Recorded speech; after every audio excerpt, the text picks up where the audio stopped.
በስመ አብ ወወልድ መንፈስ ቅዱስ አሐዱ አምላክ አሜን። ለአምላክ በሚሆን በአብ በወልድ በመንፈስ ቅዱስ ስም በማመን ሊቀ መላእክት ቅዱስ ራጉኤልና በሌሎቹም የመላእክት አለቆች በዓል በሚከበርበት ዕለት በግንቦት 1 ቀን የሚነበብ ድርሳን። ጸሎቱ በረከቱ ከሁላችን ሕዝበ ክርስቲያን ጋር በእውነት ይኑር ለዘላለሙ አሜን። ራሱ ሄኖክ ቀኝ እጄን ይዞ አነሳኝ፣ የምሕረት የይቅርታ የጽድቅ ቦታ ካሉበት አውጥቶ ምስጢራትን ሁሉ አሳየኝ ብሎ እንደተናገረ በእርግጥ የተሰወረውን ምስጢር የገለጠለት መላእክት አለቃ የሚሆን ይህ ራጉኤል ነው። ዳግመኛም በምድር ዳርቻ የተሰወረውን የብርሃናትንም ሁሉ መዛግብት ለቅዱሳኖቹም ለተመረጠውም ለሰው ልጆች ያበሩ ዘንድ የሚወጡበትን ቦታ አሳየኝ፣ ሰውነቴም ጠበቀው። ሄኖክ ከሊቃነ መላእክት ከሱራፌልና ኪሩቤል ጋር ያየው ይህ ራጉኤል ነው። ዳግመኛም ሄኖክ ስለ ቅዱስ ሚካኤል ተናገረ። ከቅዱሳን መላእክት አንዱ የሚሆን ቅዱስ ሚካኤል በቸርነቱ ላይ ለሰው ልጅ ታዛዥ ነውና እርሱም በመጀመሪያ ቃል ይቅር የሚል ከቁጣና ከመዓት የራቀ ይህ የመላእክት አለቃ ቅዱስ ሚካኤል ነው አለ። ዳግመኛም እነዚያ ደቂቀ ሴት ክብራቸውን አዋርደው ከሴቶች ጋር በተውኔትና በዝሙት በረከሱና በበደሉ ጊዜ እንዳሰራቸውና በእግዚአብሔር ትእዛዝ እንዳጠፋቸው ተናገረ። ቀጥሎም ስምያዛ ከሌሎችም ከሱ ጋር በመተባበር ከሴቶች ጋር በሰሩት የዝሙት ርኩሰታቸው ጠፉ ዘንድ ጌታ ሚካኤልን ሂድና ንገረው ሲለው ሰማሁ አለ።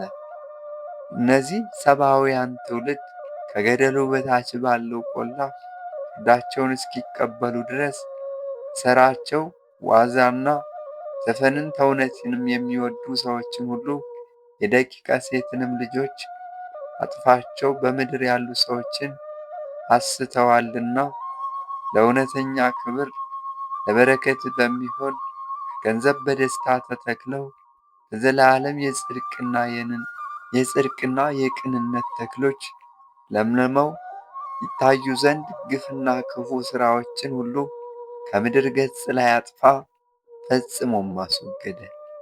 ስለዚህ በዕፀ መዓዛ ሽታ ለሄኖክ ያስረዳው ሚካኤል ነው። እርሱ ሄኖክ እንደተናገረ እንዲህ ሲል፣ ያን ጊዜ ከእኔ ጋር ያለ በከበሩ መላእክት በላያቸውም የተሾመ አንዱ ሚካኤል መለሰልኝ። ዳግመኛም ሄኖክ የዚህን የእንጨት ሽታ ወይም ስለ መዓዛው ምን ትጠየቃለህ? ልታውቅስ ምን ትመረምራለህ? አለኝ አለ። ራሱ ሄኖክ እንደተናገረ ቅዱስ ሚካኤል ከከበሩ መላእክት አንዱን ሌላ መልአክ ልኮ አነሳኝ፣ ባነሳኝ ጊዜ አእምሮዬ ተመለሰች ብሎ እንደተናገረ ከሄኖክ ፍርሃትን ያስወገደ ይህ ቅዱስ ሚካኤል ነው። ዳግመኛም ቅዱስ ሚካኤል ምን ራእይ ስላየህ ይህን ያህል ታወክ? ይህች ዓለም አለፈች መስሎ ነውን? ቸርነቱ የሚደረግባትስ ቀን እስከ ዛሬ አለች አለኝ አለ። ራሱ ሄኖክ ሲናገር ከፊተኛው መልአክ ቀጥሎ ቀኝ እጄን ይዞ አነሳኝና ወደ ተሰወረ ቦታ ወሰደኝ። የተሰወረውን ነገር ሁሉ አሳየኝ እንዳለ ለሄኖክ በሌላ ጊዜ ምስጢራትን የገለጸለት ይህ ሚካኤል ነው። በሰማይና በምድር ዳርቻ የተሰወሩትንና የከዋክብትና የብርሃናትንም ቦታዎች ሁሉ ለቅዱሳን ያበሩ ዘንድ የሚያወጡትንም የብርሃናት ቦታ ሁሉ አሳየኝ፣ ሰውነቴም ጠብቆት ቆየ አለ። ዳግመኛም ዳንኤል በታላቅ ወንዝ መካከል ሆኖ 3 ሱባዔ በጾመ ጊዜ እንዲህ አለ። እነሆ ከመላእክት አለቆች አንዱ ሚካኤል ይረዳኝ ዘንድ ወደ እኔ መጣ። አንተ የተወደድክ ሰው ጽና፣ በርታ፣ አትፍራ፣ ሰላም ላንተ ይሁን አለኝ። ከተናገረኝም ጊዜ በረታው። ጌታዬ ተናገር አጽንተኸኛልና በተናገረኝም ጊዜ በረታው። ጌታዬ ተናገር አጽንተኸኛልና አልኩ አለ። ዳግመኛም በእውነት መጽሐፍ የተጻፈውን እነግርሃለሁ፣ ለዚህም ማንም የሚረዳኝ የለም ካለቃችሁ ከሚካኤል በቀር አለ። ዳግመኛም እንዲህ አለ፣ በዚያን ጊዜ ለወገኖች የሚቆም ታላቁ መልአክ ሚካኤል ይነሳል። ይህም ሚካኤል ሰይጣንን ድል ያደርገው ነው። ዮሐንስም ወልደ ነጎድጓድ በራእዩ እንደተናገረ እንዲህ ሲል በሰማይ ሰልፍ በሆነ ጊዜ ሚካኤልና ሰራዊቱ ዘንዶውን ተዋጉት። ዘንዶውም ከጭፍሮቹ ጋር ተዋጋ፣ ነገር ግን አልቻላቸውም። ከዚያ ጊዜ ጀምሮ የሰማይ ቦታውን አጣ። ያ ዓለሙን ሁሉ ያሳተ ዲያብሎስ ወይም ሰይጣን የተባለው ታላቁ ዘንዶ ጭፍሮቹም ሁሉ ወደ ምድር ተጣሉ። ይህ ሚካኤል በሰይጣን ላይ የስድብ ቃል ይናገር ዘንድ ያልፈለገ፣ ነገር ግን እግዚአብሔር ይቆጣህ ያለ ታጋሽ መልአክ ነው። ስለ እሱ ሐዋርያው ይሁዳ እንደተናገረ እንዲህ ሲል የመላእክት አለቃ ሚካኤል ከዲያብሎስ ጋር በተከራከረ ጊዜ ስለ ሙሴ ሥጋ ሲነጋገር ጌታ ወይም እግዚአብሔር ይቆጣህ አለው እንጂ የስድብ ቃል ሊናገረው አልፈለገም። ከሊቃነ መላእክት አንዱ የሚሆን ቅዱስ ገብርኤልም ሰው ልጆች ወደ አንተ ይገቡ ዘንድ ይቅርታውን ይለምናል፣ ከአጋንንትም ተንኮል ይጠብቃቸዋል። ዳግመኛም ሄኖክ በእባቦች በገነትም ባሉ ጻድቃን ላይ በኪሩቤልም ላይ የተሾመ ከሊቃነ መላእክት አንዱ ገብርኤል ነው አለ። እንዲህም ሄኖክ በኃይል ሁሉ ላይ ሥልጣን የተሰጠው የመላእክት አለቃ ይህ ገብርኤል ነው አለ። በሰርክ መሥዋዕት ጊዜ ዳንኤልን የዳሰሰው ይህ ገብርኤል ነው።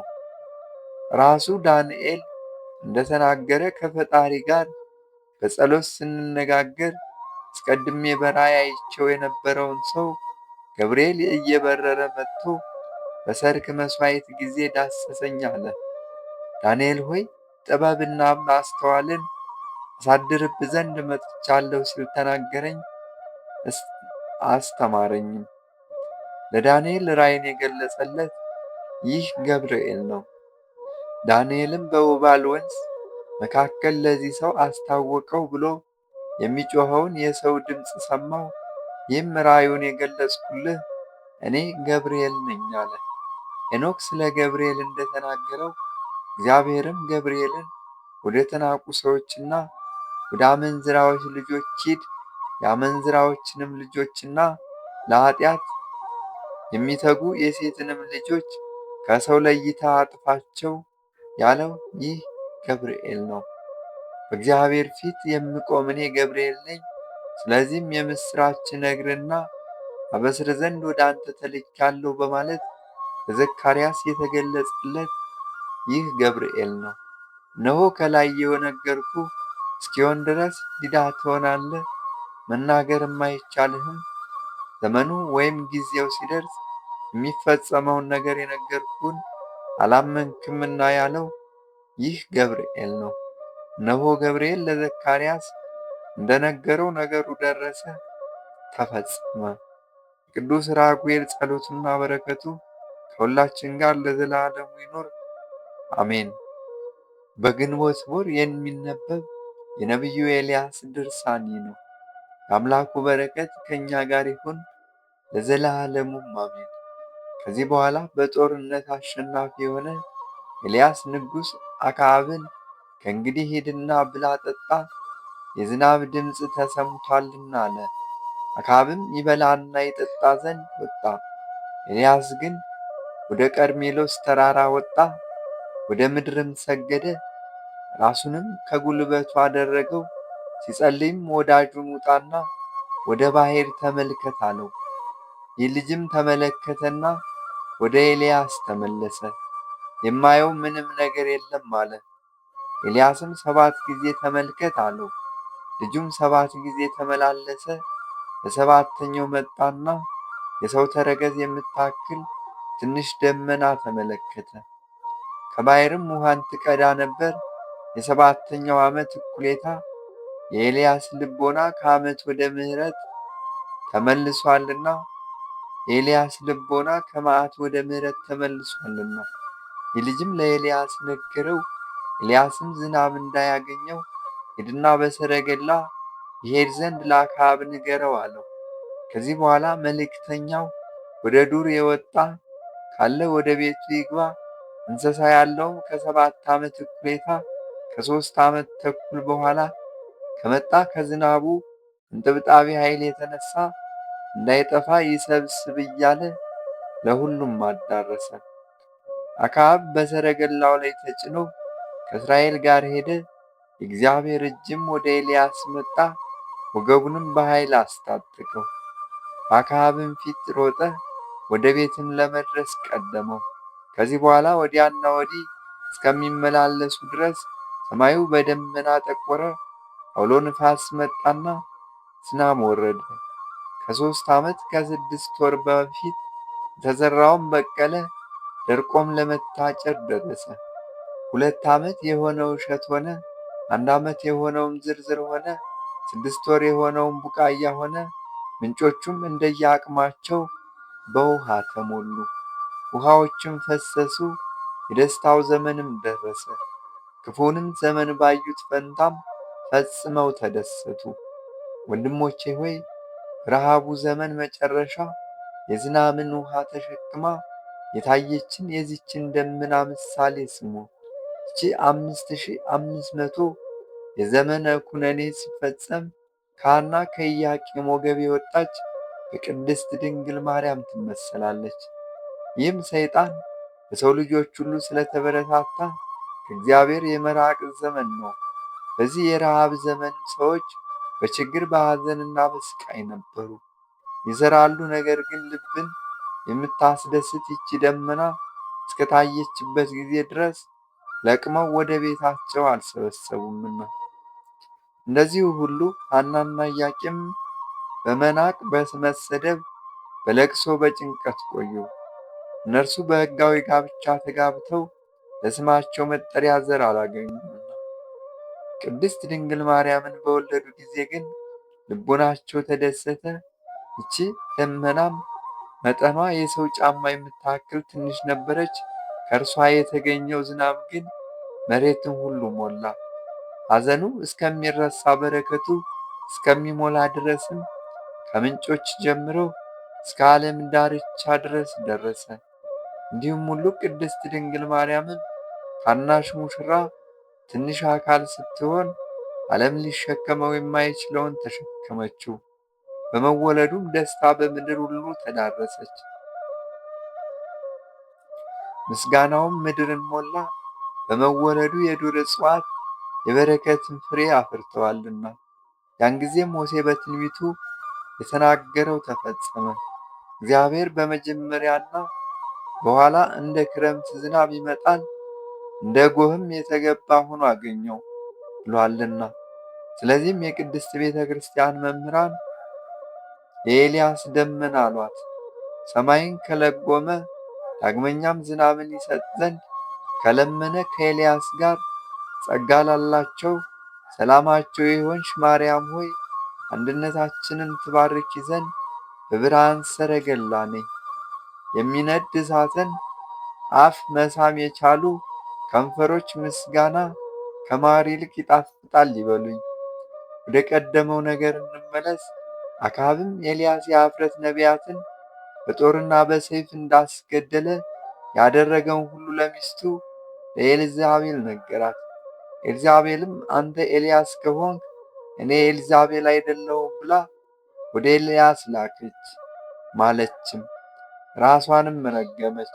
ነገ ይህን ሰዓት ነፍስን ከነርሱ እንዳንዷ ካላደረግኳት አማልክቶቼ እንደነርሱ ያድርጉኝ አለች። ኤልያስም ካነጋገሯ የተነሳ ፈራ። እንጊዜም እግዚአብሔር ከኤልዛቤል ፊት ይሸሽ ዘንድ ለሌሎች መልካም መድኃኒት ይሆን ዘንድም ኤልያስን አዘዘው። ተነስቶም ሄደ፣ በሰውነቱም አመለጠ። ወደ ይሁዳም ንጉሥ ወደ ኢዮሳፍጥ የንግሥና አገር ወደ ቤርሳቤህም ደረሰ። ወዳጁንም በዚያ ተወው። ከዕለታት አንድ ቀን ወደ ምድረ በዳ መንገድ ሄደ። ተርሜን ከተባለ ዛፍም ደረሰ። ከዚህ በኋላ ነፍሱ ትለይ ዘንድ ወደ እግዚአብሔር ጸለየ። አቤቱ እኔ ከአባቶቼ አልበልጥምና እንግዲህስ ነፍሴን ውሰዳት አለ። ከዚህ በኋላም በዚያ ካለችው ዛፍ ስር ተኛ። የእግዚአብሔር መልአክ ቅዱስ ራጉኤል መጣና አስነሳው። ተነስና ብላ አለው። ከዚህ በኋላ ኤልያስ ተነስቶ ከትራሱ በወርቅ መሶብ ኅብስት ዳቦ በማሰሮ ውሃ አገኘ። ተነስቶም በላ ጠጣ። ዳግመኛም ተመልሶ ተኛ። እግዚአብሔር መልአክ ቅዱስ ራጉኤል ሁለተኛም መጣና ዳሰሰው፣ አለውም መንገድህ ሩቅ ነውና ተነስተ ብላ። ኤልያስም ይህንን ኅብስት እንጎቻ በላ፣ ውሃውንም ጠጣ። ያን ጊዜም የሚያምኑትን ሰውነታቸውን ከሞት ያድናቸዋል፣ በረሃብ ጊዜም ይመግባቸዋል ያለው የዳዊት ቃል ተፈጸመ። ከንጉሥ ከአክዓብ ከሚስቱ ከኤልዛቤል ሊገድሉት ከሚሹ ጠላቶች ሁሉ አድኖታልና። መጀመሪያ ርኩስ በሆነ አሞራ አፍ መገበው። ዳግመኛም በመልአኩ በቅዱስ ራጉኤል እጅ በስራጵታዋ ሴት እጅ መገበው።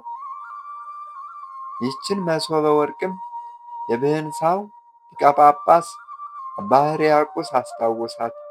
የኤልያስ የወርቅ መሶብ አንቺ ነሽ በማለት አምላክን በወለደች በቅድስት ድንግል ማርያም መሰላት።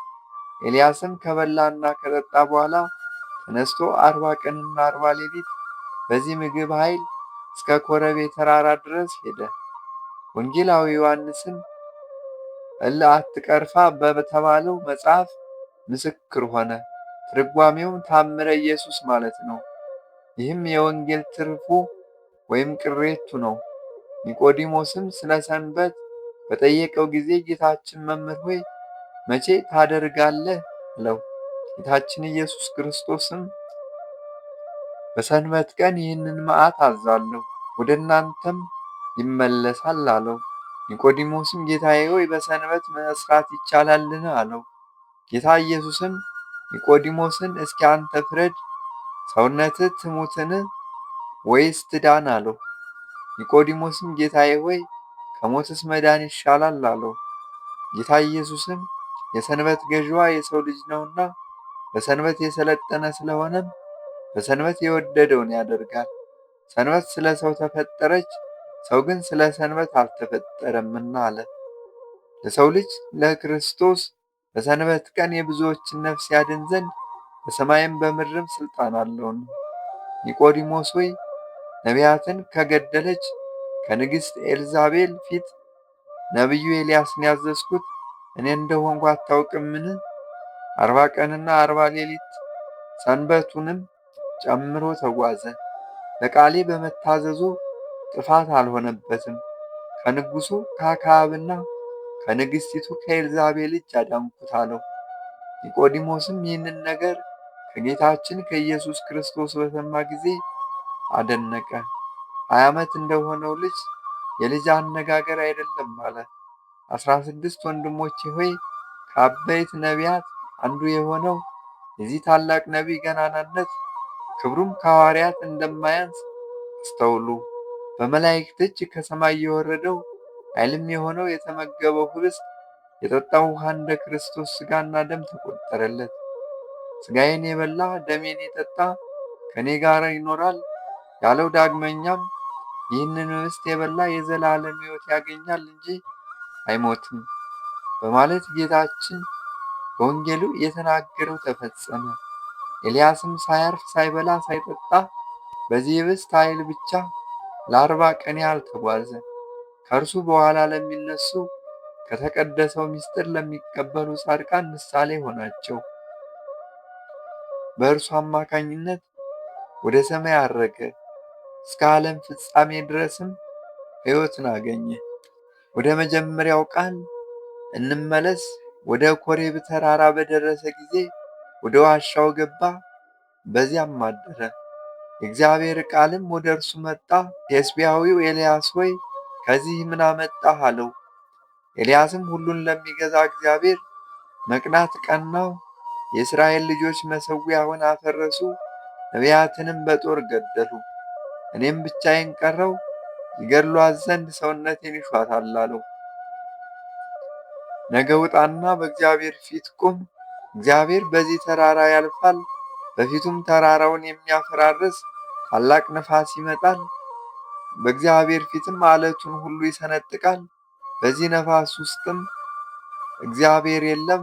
ከዚህ ነፋስ በኋላ ንውፅ ውስጥ ይመጣል። በዚህ ድብልቅልቅ ውስጥም እግዚአብሔር የለም። ከዚህ ድልቅልቅ በኋላም እሳት ይመጣል።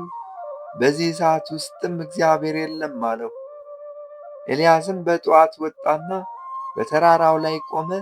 ተራራውን የሚያፈራርስ ዓለቱንም የሚሰባብር ታላቅ ነፋስ መጣ። በዚህ ነፋስ ውስጥም እግዚአብሔር አልነበረም። ከዚህ ነፋስ በኋላ ንውፅ ውስጥ መጣ።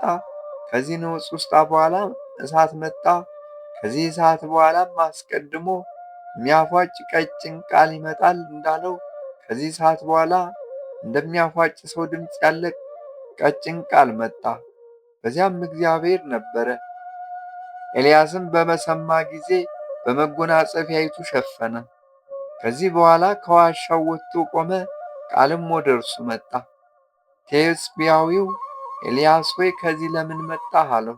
ሁሉን ለሚገዛ ለእግዚአብሔር ቀናው። የእስራኤል ልጆች ግን ዘንግተዋልና መሠዊያህን አፍርሰዋል፣ ነቢያትንም በጦር ገድለዋልና እኔም ብቻዬን ቀረው፣ ሰውነቴንም ይገድሏት ዘንድ ይሿታልና አለው። እግዚአብሔርም ተመለስና ወደ መንገድ ሂድ፣ በደማስቆ ባለው ምድረ በዳ መንገድ እለፍ፣ ደርሰህም በሶርያ ይነግሥ ዘንድ አዛሄልን ቀባው፣ የናሜስን ልጅ ኢዩንም በእስራኤል ላይ ይነግሥ ዘንድ ቅባው፣ ከሊሜላ ወገን የሚሆን የሳፍጥ ልጅ ኤልሳንም በአንተ ፈንታ ነቢይ ይሆን ዘንድ ቅባው፣ ከአዛኤል ጦር ያመለጠውን ኢዩ ይግደለው፣ ከኢዩ ጦር ያመለጠውን ኤልሳ ይግደለው፣ 7,000 ሰዎችንም አስቀረው፣ ሁሉም ለበዓል ለጣዖቱ ያልሰገዱ ናቸው አለው። ጳውሎስም ለሮሜ ሰዎች በጻፈው መልእክቱ እስራኤልን ወደ እግዚአብሔር በከሰሰበት ጊዜ አቤቱ ነቢያትህን ገደሉ፣ መሠዊያህንም አፈረሱ፣ እኔ ብቻዬን ቀረው፣ ሰውነቴንም ፈለጓት እያለ የተናገረውን የነቢዩን ኤልያስን ቃል እንደ ክስ አደረገው። በዓልን ጣዖቱን ያላመለኩ 7,000 ሰዎችን አስቀረው አለው። እነዚህም ሁሉ ዛሬ በዚህ ዘመን በጸጋ ተመርጠው የቀሩ ሰዎች በእግዚአብሔር አመኑ። የእስክንድሪያው ሊቀ ጳጳስ ቴዎዶስዮስም የጳውሎስን ቃል ተረጎመ። ነቢያትን ገደሉ፣ መሠዊያህንም አፈረሱ፣ ያለ እኔ የቀረ የለም፣ ሰውነቴንም እነሆ ይሿታል በማለት ከእግዚአብሔር ጋር የተነጋገረውን የነቢዩን ቃል አጸደቀው። ነቢዩ የተናገረው ነገር እውነት ነው፣ የከሰሳቸውን በሐሰት አይደለም። በዚያን ዘመን የእግዚአብሔርን ስም የሚጠራውን የእግዚአብሔርን ቃል የሚያስተምረውን ቅዱስ ሁሉ የእግዚአብሔር ቃል እንዳይናገር ኤልዛቤል አሳደዋለችና። ስለዚህም ይህ ቅዱስ ነቢይ ከእነርሱ እንዳንዱ ደሙን ያፈስ ዘንድ ይሻ ነበር። በመሆኑም ሰማያዊት ኢየሩሳሌም ሳለች በምድር እኖር ዘንድ ፍላጎት የለኝም፣ ለጌታችን እንደተገደሉ ነቢያት አክሊልን እቀዳጃለሁ አለ። ነገር ግን በሕይወቱ ሳለ ስለምትደረግለት መልካም ነገር ቸሩ እግዚአብሔር አልፈቀደም። ይህን ቅዱስ ነቢይ እንዳንተ በሕይወት ያሉ አገልጋዮች አሉኝ። እነርሱም ስለ አይሁድና ስለ እስራኤል የልብ ደንዳናነት እንዳንተ ያዝናሉ።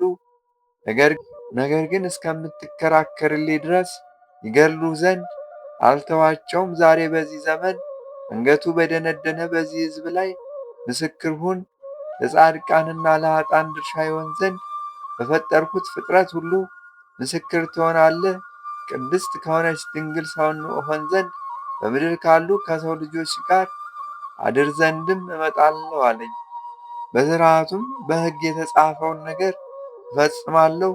ከክፉ ምግባራቸው የተነሳ ለዲያብሎስ ስለተገዙ የሰው ልጆች ሕይወት ብቻዬን በበቀለው ሞት የሞትን ትእዛዝ አጠፋለሁ። እሱም በራሳቸው ፈቃድ ብቻ አገልጋዮቹ የሆኑት ናቸው፣ የእግዚአብሔርን ትእዛዝ አልተቀበሉምና።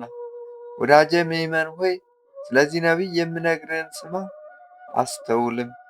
እግዚአብሔር ቃል ነገ ውጣ፣ በተራራው ላይ በእግዚአብሔር ፊት ቁም፣ ተራራውን የሚገለብጥ አለቱን የሚሰነጥቅ ቃላቅና ጽኑ ንፋስ ይመጣል፣ ከእርሱ በኋላ እሳት ይመጣል። በእነዚህ በሦስቱም እግዚአብሔር የለበትም። ከእነዚህ በኋላ እንደሚያፏጭ ቀጭን ድምፅ ይመጣል። በዚያም እግዚአብሔር አለ እንዳለው ልብ አደርገ።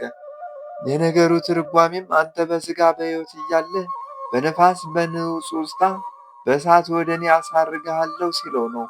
ፊቱም በመጎናጸፊያ ሸፍኖ ከኤልያስ ጋር እግዚአብሔር የተነጋገረበት የኮሬብ ተራራ ነው። በዚህ ተራራም አስቀድሞ በነደ እሳት ሆኖ በአምደ ደመና አነጋግሮታል። ይህም ለሙሴና ለኤልያስ ለሁሉም በደብረ ታቦር የመገለጡ ምልክት ነው። ከእግዚአብሔር ጋር የተነጋገርህ እግዚአብሔር ቅዱስ ኤልያስ ሆይ እስራኤልን ወደ እርሱ ከሰስካቸው፣ ዛሬ ግን ይቅር በል እንጂ አትክሰስ። በበደሉ ጊዜ ይህንን ድርሳን አንብበው ከተማጸኑም ለበደሉ ሰዎች ከጌታ ከእግዚአብሔር ዘንድ የንስሐ ዕድሜን ለምንላቸው። የእኛን ተፈጥሮ ድክመት አንተ ታውቃለህና በፍጥረቱ ሁሉ አንደበት ምስጋና የሚገባው እግዚአብሔር ቸር እንደሆነ ታውቃለህና ለዘላለሙ አሜን። ነቢይን በነቢይ ስም የተቀበለ ከአምላኩ ከእግዚአብሔር ዘንድ ዋጋን ያገኛል። የይሳኮር ወገን የሚሆን የአማቴ ልጅ የዮናስ እናት ስሟ ማትያ የምትባል አንዲት መበለት ከተቀበለችው ከኤልያስም በረከትን አገኛች። እስራኤል ለእግዚአብሔር የሚሰዋበትን ባፈረሱ ከንቱ ጣዖታትን ያላመለኩ ነቢያትም በተገደሉ ጊዜ ከነቢያት ሞት ብቻውን የቀረው ኤልያስ ሞትን ከጌታው ለመነ። ነገር ግን በኋለኛው ዘመን ምስክር የሆነው ዘንድ ልመናውን አልተቀበለውም። ለአምላኩም ሕግ ለሚቀና እንደ ፉጨት ያለ የጌታውን ድምፅ ለሰማ የሚያቃጥል የፊቱን መልክም በመጎናጸፊያ ለሸፈነ ለኤልያስ ሰላምታ ይገባል። ጠላት በመጣ ጊዜ በነጭ ሐር ሸፍነኝ፣ እኔ የማላየውን አንተ ታየዋለህና። ክብር ምስጋና ይሁን ዛሬም ዘወትርም አሜን። እንደ አምላክ በሚሆን በአብ በወልድ በመንፈስ ቅዱስ ስም የተባረከ የሰኔ ወር ቀኑ 15 ሰዓት ነው። ከዚህ በኋላ ይጎድላል። ሰኔ 1 ቀን በዚች ቀን ከእርሱ ታምራት የተገለጡ የሶርያ ሰው የሆኑ ቅዱስ ለውንቲዮስ የቤተ ክርስቲያኒቱን ቅዳሴ ነው። ይኸውም ቅዱስ ለውንቲዮስ በሐምሌ ወር በ22ኛው ቀን በሰማዕትነት በሞተ ጊዜ ከታላላቅ መኳንንቶች የአንዱ መኮንን ሚስት መጣች። ለወታደሮቹም ብዙ ገንዘብ ሰጠች። የቅዱሱንም ሥጋ ወሰደች፣ በባሏም ልብስ ገነዘችው፣ በሳጥንም አድርጋ በቤቷ ውስጥ አስቀመጠችው። በቀንና በሌሊትም የሚያበራ መብራት በፊቱ አኖረች። እነሆም ንጉሥ ዲዮቅልጥያኖስን በመኮንኑ ባሏ ላይ በሆነ የሥራ ምክንያት ተቆጣ። በአንጾኪያም ከተማ በወህኒ ቤት አሰረው። ቅዱስ ለውንቲዮስም ለሥጋው መልካም ለሠራች ለመስፍኑ ሚስት መልካም ዋጋን ሊከፍላት ሽቶ በዚያች ሌሊት በወህኒ ቤት ለባሏ ተገለጠለት። በወህኒ ቤቱም ብርሃን ወጣ። ለመኮንኑም ለራሱ የሆነውን በቤቱ ያለውን የሚያውቀውን የወርቅ ልብስ ለብሶ በጎልማሳ ፈረሰኛ አምሳል ተገለጸለት። ከዚህ በኋላ እንዲህ አለው፣ አትዘን፣ አታልቅስ። ዛሬ ከዚህ ወጥተህ ከንጉሥ ጋር በማዕዱ ትቀመጣለህና ከዚያም ወደ ቤቴ በሰላም ትሄዳለህና። የታሰረው መስፍንም ይህን ጎልማሳ ፈረሰኛ ስላየው በላዩም ስለወጣው ብርሃን የወህኒ ቤቱም ደጅ እንደተዘጋና እንደተቆለፈ ወደ እርሱ ስለመግባቱ ደግሞም የራሱ የሆነውን በቤቱ ውስጥ የተወውን የወርቅ ልብስ ለብሶ ስለማየቱ በዚህ ሁሉ ሥራ ያደንቅ ነበር። ከዚህ በኋላ ቅዱስ ለውንቲዮስ በዚያች ሰዓት ወደ ንጉሡ ሄደ። በመኝታውም ተኝቶ ሳለ ረገጠው፣ እጅግ ደነገጠ። ለንጉሡም እንዲህ አለው፣ ንጋት በሆነ ጊዜ መስፍን እገሌን ከወህኒ ቤት አውጣው፣ አክብረውም፣ በክፉ አሟሟትም ሙተህ እንዳትጠፋ ወደ ቤቱ ይሄድ ዘንድ ተወው። ንጉሡም ከግርማው የተነሳ እየተንቀጠቀጠ እሺ ጌታዬ፣ ያዘዝከኝን ሁሉ አደርጋለሁ ብሎ መለሰለት። በነጋ ጊዜም ንጉሡ ወደ ወህኒ ቤት ልኮ መስፍኑን አወጣው፣ ታላቅ ክብርንም አከበረው። መልካም ልብሶችንም አልብሶ ከእርሱ ጋር በማዕዱ አስቀመጠው። ፈረሰኛም እንደተገለጠለትና ይፈታተነው ዘንድ እንዳዘዘው ነገረው። መስፍኑም አደነቀ። ንጉሡም የሥራዬ ሥራ እንደሆነ አድርጎ አሰበ። መስፍኑም እኔ መጠበብና ሥራዬን አላውቅም፣ ከነዚህ ከምትለኝም ነገሮች ማን እንደተገለጠልህ ምንም አላውቅም። ንጉሡም ከተገለጠለት ራእይ ፍርሃት የተነሳ ክፉ ነገርን ሊናገረው አልደፈረም። ነገር ግን ወደ አገሩ በታላቅ ክብር ሰደደው። መስፍኑም በጎዳና ሲጓዝ ሁለተኛ የእግዚአብሔር መልአክ ተገለጠለት። ወደ አገሩ ጠራብሎስም እስኪደርስ ድረስ እያነጋገረው እያጽናናው ነበር። ከዚህ በኋላ ተሰወረው። ወደ ቤቱም በገባ ጊዜ ቤተሰቦቹን ሰላም አላቸው። የእርሱን የወርቅ ልብስ የሚመስል ልብስ ለብሶ ፈረሰኛ ጎልማሳ እንደተገለጠለትም ነገራቸው። ከወህኒ ቤትም እስራት ያድነው ዘንድ ቃል እንደገባለት ነገራቸው።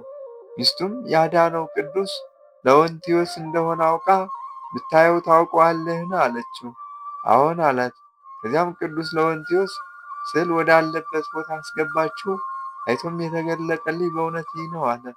ሁለተኛም የቅዱስ ለወንቲዮስ ሥጋ ያለበትን ሳጥን ከፈተች። ያንንም የእርሱን የወርቅ ልብስ እንደለበሰ አየው።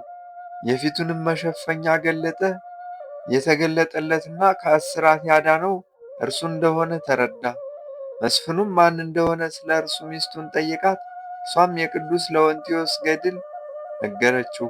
መስፍኑም ይህንን መልካም ሥራ ስለሰራች ሚስቱን አመሰገናት፣ መረቃትም።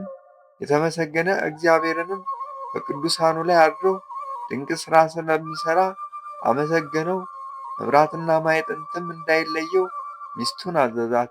ከሃዲው ዲዮቅልጥያኖስ ጌታችን እስካጠፋው ድረስ እንዲህም የምትሠራ ከሆነች ከዚህ በኋላ መልካም ቤተ ክርስቲያን ንጸው ሥጋውን በውስጡ አኖሩ።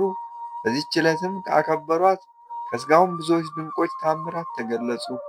እግዚአብሔር ምስጋና ይሁን፣ እኛንም በጸሎቱ ይማረን፣ በረከቱም ከእኛ ጋር ትኑር ለዘላለሙ አሜን። በዚህች ዕለት እስራኤል የተባለ የያዕቆብ ልጅ የጻድቁ ዮሴፍና የሚስቱ የአሰኔት የዕረፍታቸው መታሰቢያ ነው። በረከታቸው ከእኛ ጋር ትኑር ለዘላለሙ አሜን። በዚህች ዕለት ከላይኛው ግብፅ ከጣሃ አውራጃ የሆነ የባልንጀራሞች ሰማዕታት መታሰቢያቸው ነው። የሰማዕታት ቆዝሞስም የዕረፍቱ መታሰቢያ ነው። በረከታቸውም ትድረሰን ለዘላለሙ አሜን። በዚህችም ቀን የመስተጋድል የሰማዕት ቢፋሞን የዕረፍቱ መታሰቢያና በስሙ ከታነጹ አብያተ ክርስቲያናት የመጀመሪያይቱ ቤተ ክርስቲያን ቅዳሴ ነው። የእስክንድርያ ከተማ ሰማዕታትና የሊቀ ጳጳሳት ቶማስም መታሰቢያቸው ነው። በረከታቸውም ከእኛ ጋር ለዘላለሙ ትኑር አሜን። ስብሐት ለእግዚአብሔር ወለወላዲቱ ድንግል ወለመስቀሉ ክብር። ይቆየን አሜን።